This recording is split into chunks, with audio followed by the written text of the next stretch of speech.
Once upon a time, our very own Prime Minister Modi stood in Korea and said that before 2014, Indians were ashamed of being born in India.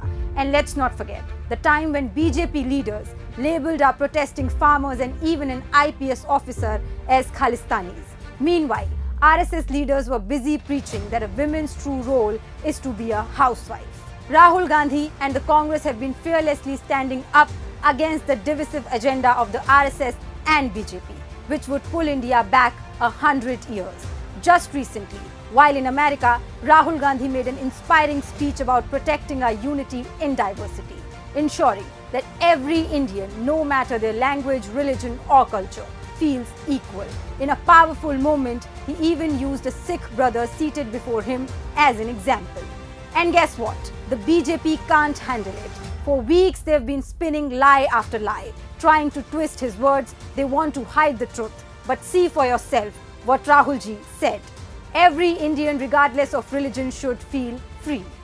BJP, on the other hand, is targeting Muslims and Christians and refusing to recognize the Sarna code for our Adivasi brothers and sisters.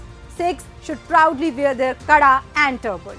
BJP leaders have shamelessly branded Sikhs, whether they are farmers protesting or IPS officers, as Khalistanis. Every state in India deserves equal respect. BJP is withholding funds from states that aren't under their control and disrespecting South Indian languages. RSS believes some Indians are inferior. Don't forget, in 1947, they wanted the Manu Smriti in the constitution.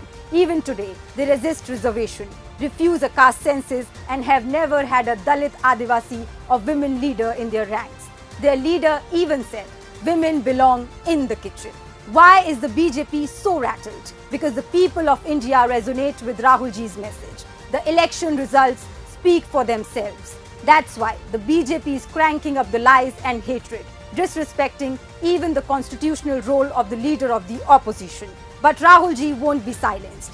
He has made it clear. He will continue fighting for unity, equality and love. And as proud patriotic Indians, we must stand by him. Let's unite for an India that embraces all its people.